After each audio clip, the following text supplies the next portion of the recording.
s'occupera de lui. À l'étude biblique, on a dit quoi? On a lu Jacques. On a dit, quand on a lu Jacques, on va prendre le livre de Jacques. Jacques chapitre 4.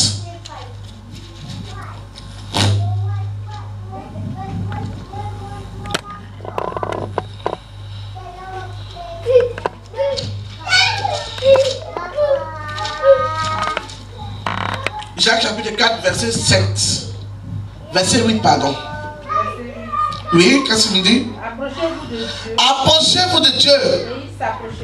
Et il s'approchera de vous. Sois béni. Approchez-vous de Dieu. Et il quoi? S'approchera de qui? De vous.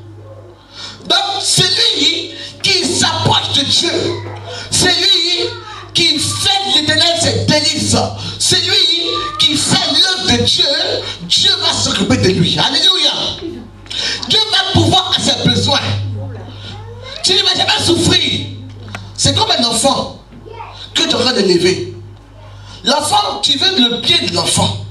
Tu veux que ton enfant puisse être parmi les meilleurs de sa classe. Tu veux que ton enfant réussisse demain. Mais tu vas être ferme avec ton enfant sur certains points. S'il y a des choses qui ne vont pas avec ton enfant, tu vas lui dire non, ne se fais pas. Alléluia. Tu vas taper. Si l'enfant travaille bien, tu vas l'encourager. Si l'enfant fait des bêtises, tu vas le réprimander. C'est comme ça avec Dieu. Alléluia.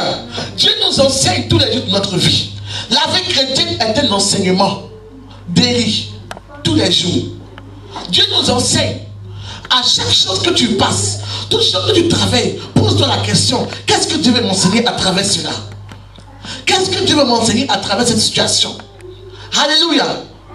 Mais on est tellement préoccupé à pouvoir essayer de résoudre même ce problème quand on oublie que le Dieu que nous servons est le Dieu qui pourvoit. Est le Dieu de toute solution. Alléluia. Alléluia. So, bien-aimé ce matin, Abraham est resté ferme. Il a obéi à la voix de l'Éternel. Et il a quitté Charan. Et il est allé vers le pays de Canaan. Sur le chemin de Canaan, il a vécu beaucoup de choses. Il a vécu beaucoup de choses. Il est passé en Égypte, il a vécu beaucoup de choses. Il est revenu à Canaan.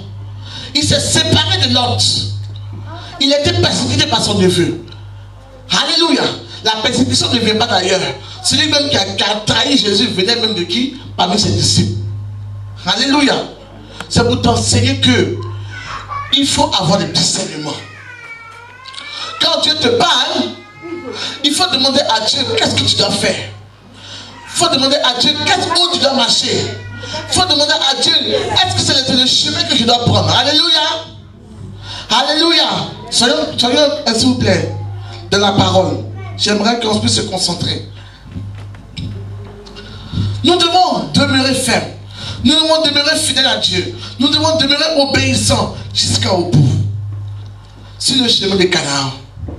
Canaan est le lieu de bénédiction. Canaan est le lieu où coule le lait et le miel. Canaan est le lieu du repos. Canaan est le lieu où la joie se trouve. Alléluia.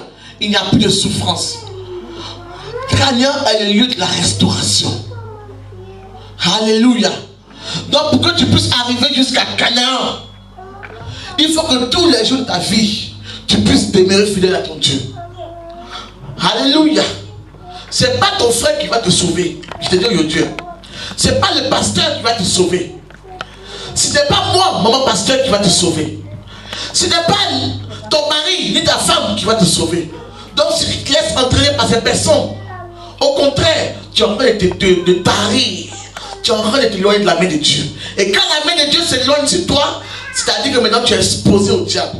Le diable peut jouer avec ta vie, peut jouer avec ton âme comme il veut.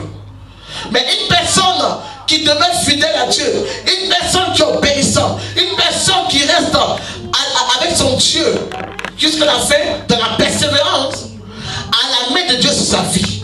Alléluia. La protection de Dieu sur sa vie. Et partout où il s'en va, les anges de Dieu vont l'accompagner. Alléluia. Tu ne seras plus de la disette. Tu ne seras plus de la mélancolie. Parce que Dieu va changer cela en joie. Dieu va changer cela en paix. Dieu va changer cela en gaieté. Alléluia. Tu demeureras tout le temps dans ta bénédiction. Tu demeureras tout le temps dans ta grâce. Parce que tu rendras témoignage de ce que Dieu t'aura restauré. Dis Amen. Dis Amen. Alléluia. Donc à partir de ce jour, Abraham qui a pu tenir, Abraham qui a obéi à la parole de son père et qui a quitté sa patrie, son pays, sa famille et allé dans le pays où Dieu l'a envoyé, Dieu a fait de lui à la fin une grande nation. Alléluia. Dieu est passé par Abraham et Sarah et Isaac est né. Et de Isaac une grande prospérité est sortie. Alléluia. Les 12 tribus sont sorties. Alléluia. Les 12 tribus sont sorties. Isaac a donné Jacob et Isaïe et Jacob ont eu des enfants et Jacob a eu les 12 tribus. Alléluia. Donc c'est pour dire que la prospérité, la grâce, la bénédiction se trouve en l'Éternel des armées. Quand tu demeures dans l'obéissance, quand tu demeures ferme, quand tu ne te décourages pas, quand tu n'écoutes pas ce que les gens disent dehors, quand tu n'écoutes pas la voix de l'ennemi dehors, quand tu écoutes ce que Dieu te dit, qu'est-ce que Dieu te dit dans la parole? C'est ça qui t'intéresse. Alléluia. Quelles sont les promesses que Dieu m'a dit? Je ne vais pas me détourner ni à gauche ni à droite. Les promesses que l'Éternel m'a données, les promesses que l'Éternel m'a révélées, c'est à ça que je m'en tiens. C'est à ça que je m'accroche. Je m'en fous de ce qui se passe à côté de moi. Les gens se moquent de moi. Les gens disent qu'ils veulent dire. Mais un jour, la Bible dit quoi? Que tous ceux qui vont te maudire, Dieu va les maudire. Et tous ceux qui vont te bénir, Dieu va les bénir. Donc ce ne sera plus ton combat. Ça sera le combat de l'Éternel. Alléluia. Dieu va donner la victoire sur tes ennemis et ils auront la confusion. Parce que les gens verront. Les gens verront à travers toi qu'une grande nation va naître. À travers toi, une étoile va briller. À travers toi, le réveil va naître à Newcastle. À travers toi, alléluia, l'évangile va être gagné. À travers toi, des miracles et des prodiges se feront. À travers toi, ta vie va changer de vie. Alléluia. Tu seras une source de bénédiction dans ton église. Tu seras une source de bénédiction dans ton travail. Tu seras une source